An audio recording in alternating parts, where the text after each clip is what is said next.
So this is the first problem. इस problem में हम देख सकते हैं कि इन्होंने बीसीसी आयरन के बारे में कहा है कि इंटरप्लेनर स्पेसिंग को फाइंड आउट करना है और डायफ्रैक्शन एंगल को फाइंड आउट करना है। तो डायफ्रैक्शन इंटरप्लेनर स्पेसिंग तो डी है, उसका हम फॉर्मूला देखेंगे। और इसके अलावा जो डायफ्रैक्शन एंगल है वो ब्रैग एंगल से डिफरेंट होता है। ब्रैग एंगल थीटा होता है तो डायफ्रैक्शन एंगल 2 थीटा होता है। वो एंड पे मैं जस्टिफाई करूँगी कि कैसे ये लेक्चर में भी जब हम कर रहे थे तो हमें पता है कि कैसे होता है, तो वो मैं लास्ट में उसको दोबारा जस्टिफाई कर दूँगी।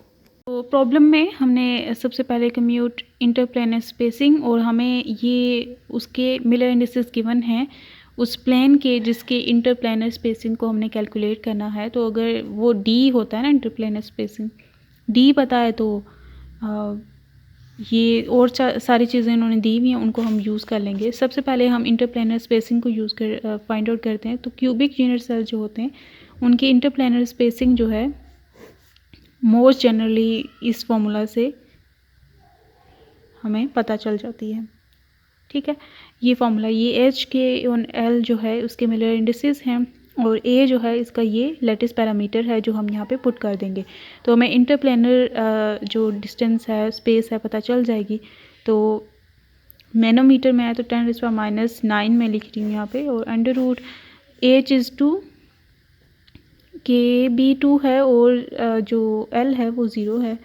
सो 0.2866 मतलब 10⁻⁹ है और divided by under root 4 + 4 is 8।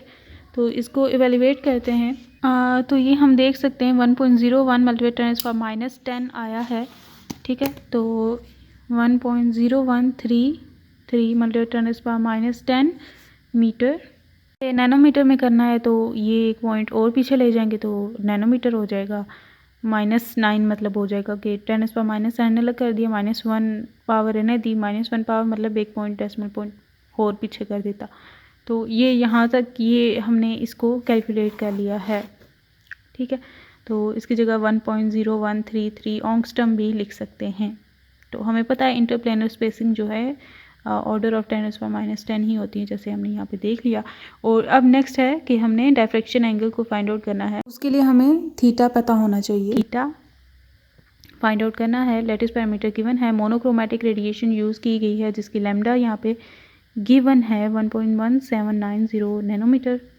Okay, and the order of reflection is मतलब n की जो वैल्यू हमने यूज़ करनी है वो 1 यूज़ करनी है।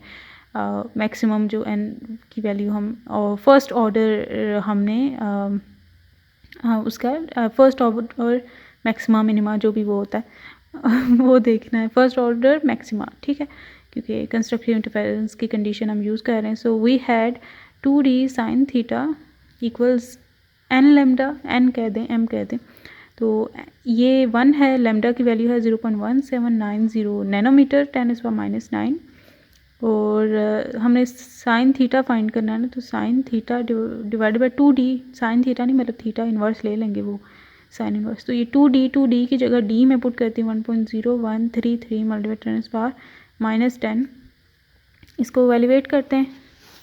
ठीक है, तो ये पहले से इसमें था तो इसे मल्टीप्लाई करते हैं 2 से। ओके, और इसका इन्वर्स लेते हैं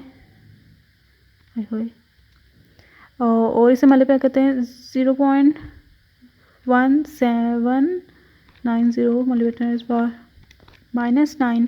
सो दिस इज़ 0.8832 0.8832 और इसका साइन इन्वर्स लेते हैं तो ये 62.0383 डिग्री 4 कर देते हैं। तो ये थीटा हमारे पास इसके लिए करस्पॉन्डिंग आ चुका है। ये ब्रैग एंगल है, इसको हम ब्रैग एंगल कहते हैं। ठीक है, तो जो डायफ्रैक्शन एंगल होता है तो हमें ये पता है, हमने ब्रैग्स जो मेथड देखा था उसमें हमने देखा था कि जो ये थीटा एंगल पे आ रहा है और इसकी ये इस ऐसे है। ठीक है, तो यहाँ से ये एंगल भी थीटा, ये एंगल भी थीटा, जो वो एंगुलर ये लीनियर डिस्टेंस तो ये वो ट्रैवल करता है ना एक्स्ट्रा, ये दोनों जो पार्ट डिफरेंस है दोनों वेव्स के दरमियान वो ये है डी और डी, जिस 2d साइन थीटा जो हमारे पास है, ये d साइन थीटा, ये भी d साइन थीटा, तो ये 2d साइन थीटा टोटल इसका पार्ट डिफरेंस। लेकिन टोटल उसने एंगुलर डिस्टेंस कितना किया, ये वाला एंगल प्लस ये वाला एंगल दोनों इक्वल हैं तो दिस इज़ 2 थीटा एंगल। तो इस एंगल को हम डायफ्रैक्शन एंगल कहते हैं, जबकि ये जो सिर्फ थीटा एंगल है इसे हम ब्रैग एंगल कहते हैं, या एंगल से ब्रैग एंगल उसे कहते हैं। तो यहाँ पे अगर हम डायफ्रैक्शन एंगल फाइंड आउट करना चाहते हैं तो डायफ्रैक्शन एंगल के लिए हम 2 थीटा कर लेंगे, which will be 2 times 62.04 degree, और जो भी इसका आंसर बनता है विच इज़ 124.07 डिग्री, 08 डिग्री।